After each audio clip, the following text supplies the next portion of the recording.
Is David Pakman going to call Trump supporters dumb? All right, I want to tackle this next subject delicately and with tact, but I do have to tackle it. This is one of those topics where no Yep. matter how you phrase it, David Pakman, I don't mind him, but he is so condescending. He's the most condescending person I've ever seen cover the news. Like, more than usual. And I mean, it can be funny, but I don't think it appeals to literally anyone except people who agree with him already. So, therefore, when it comes to the media, I don't consider him an effective tool for the left. someone's going to say, David, what an asshole. What an asshole that you're being. But I think this is too But let's hear him out. Let's talk about the messaging. We love messaging around here. We love talking about messaging, how we talk about voters, how we talk to voters, all that stuff matters. important to let it slide. So let me lay this out. Last week, I pointed out in a discussion about Trump having a plurality, but not a majority of the vote. I pointed out that 21% of the country is functionally illiterate. What I mean by that is 1 out of 5 adults, roughly 21%, 1 out of 5 adults does not read beyond a sixth grade level. And in a sense, that works fine if Trump speaks at a sixth grade level and the 20% of the adult public doesn't read beyond a sixth grade level. But the point is, you really can't communicate nuanced ideas to people whose literacy doesn't go beyond grade 6. So Okay, so the point here, if you're in media, if we're talking to people on the left about how to message, this is something we need to talk about. We need to definitely discuss this, but I don't think it's something you put on your radio show as a YouTube segment, unless if this is like a, general conversation for people on the left. And I guess I just said, David, he's not very useful to getting people outside the left, so videos like these are okay. When we talk about literacy, we need to adjust our messaging to fit the public we are trying to communicate to. So if we need more grand stories, if we need more imagery, if we need more, loud, shiny objects to get people to vote for us, that's what we need to do. We need to have good policies. And I know Trump and Vance lie out their ass constantly. We don't need to lie, but we need to wrap up our messaging in a much more accessible way. We cannot keep complaining about it. We need to address this issue head on. so we've talked about this in terms of how it influences policy and politics and what people. It's not like we just found this out yesterday. We've known this since 2016. We've known what kind of voter came into the political realm that was not in the political realm before Trump. We know, we know who these voters are. We need to adjust. It's been 8 years, 9 years, 10 years, whatever. We need to, do better. Fall for.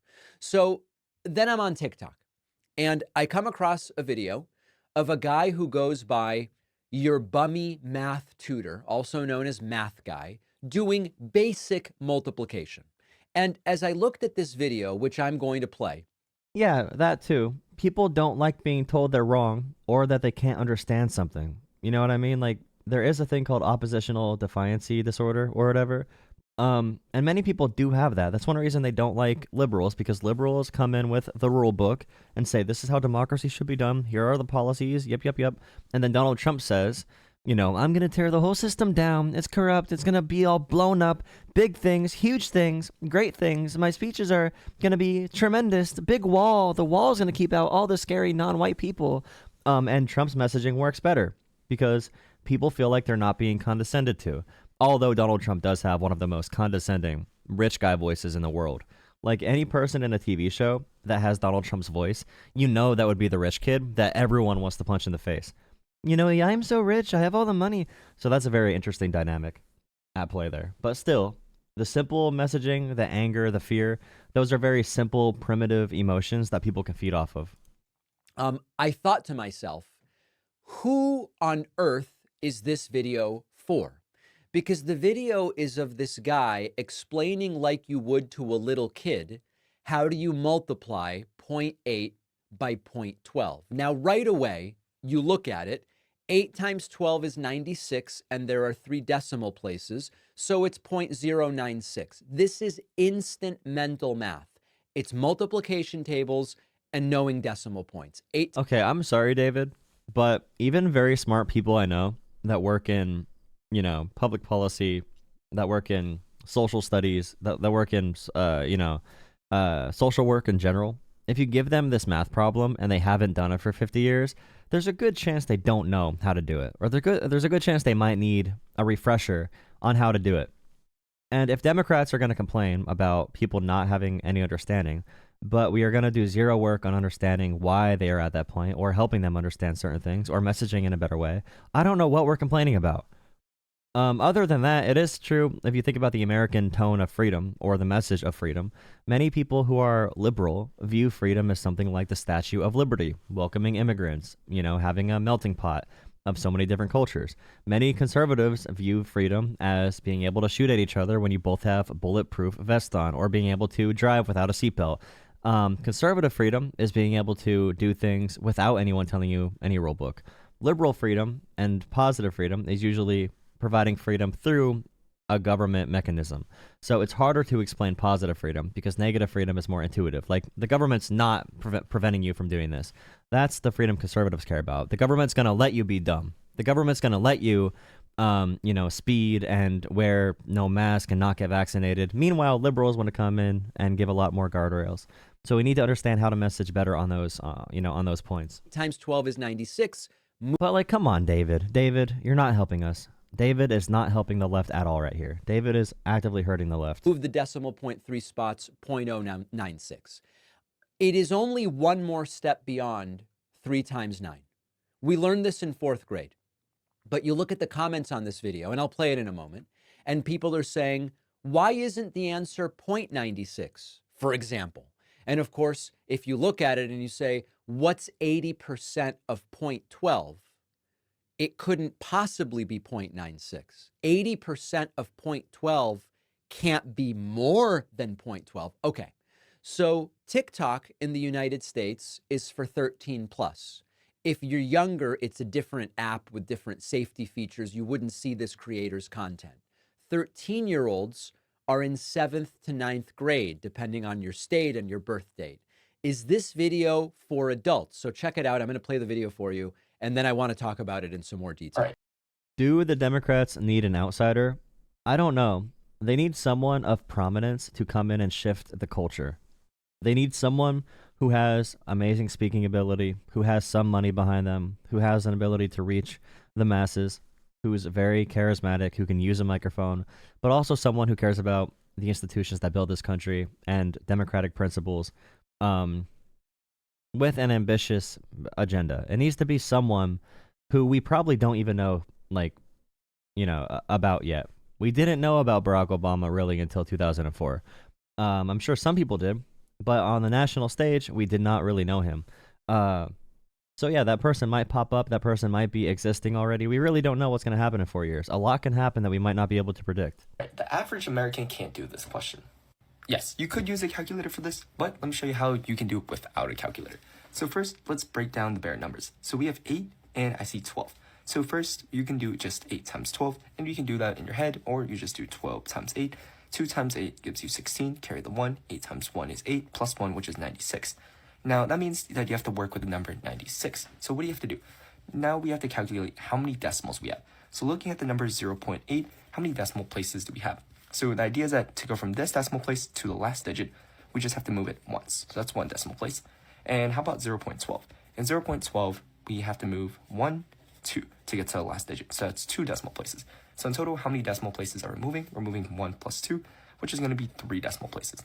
So in this case, with the number 96, moving to the left 3 decimal places. So we start from here, move 1, 2, and then 3.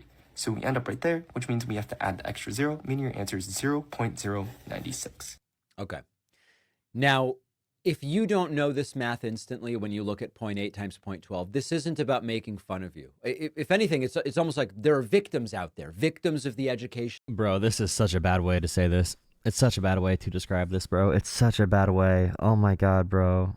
It's such a condescending way to do this. David Pakman is not cut out for the kind of messaging we need, bro. This is so bad. I don't want this projected to the masses. People hearing David Pakman might actually hurt the left. It might actually hurt the left, bro. I'm not looking at you like you're dumb, but like you might be a victim. You know, I feel bad for you. It's like, bro, come on. How about you, David Pakman? How about you craft a way for us to explain policy to people in a more simplified way that directly just relates to their experiences, so they can more easily identify, which policies are going to help them. Make them a guide to understanding politics, policies, and understanding politicians that can possibly help them. Support more nonpartisan voter guides to look at policies, and so people know what those policies are and what the outcomes of those policies typically are. Put pressure on the media to present things in a better way. This whole thing David's doing right now is not effective at all. It's not effective. You probably would have had to remind me, or I would have had to think about it for a second on how to do any type of math, because I don't do math.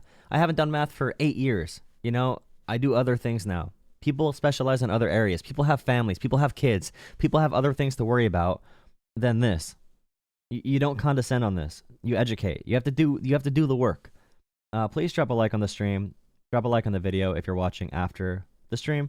Also, leave a comment, hit subscribe, all that kind of stuff. Drop a like, everything I just said. System, victims of a growing culture of non-thinking. But what is going on here? And I know some people are going to say, David, you prick, you smug prick with your private school, this or that. I went to no private schools. I guess for grad school, technically I did, but elementary school, middle school, high school, undergrad, public or state schools. It's not about that.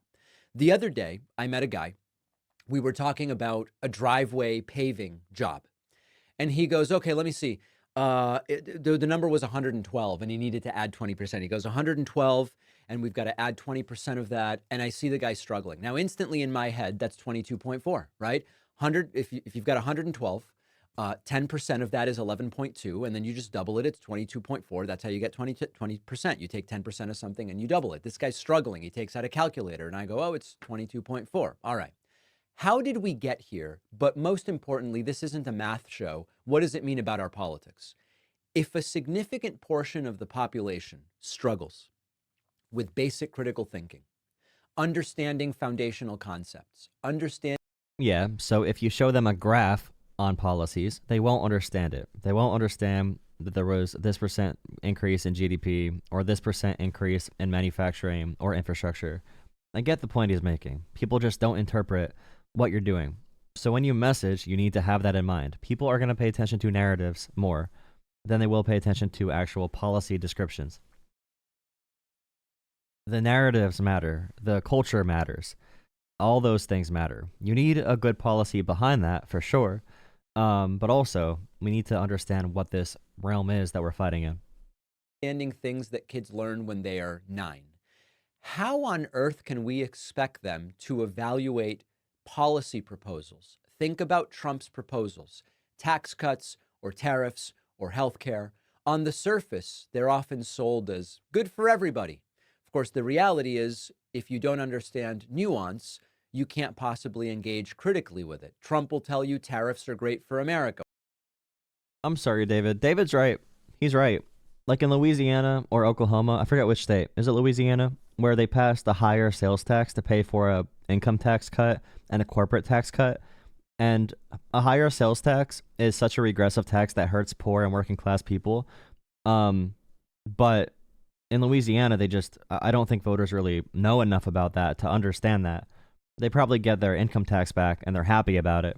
In reality, they just screwed their people over because the sales tax is a flat tax, and that's going to inherently damage the working class and help and benefit the ultra rich, especially when you use the increased sales tax not to fund any programs, but to cut taxes for the ultra wealthy.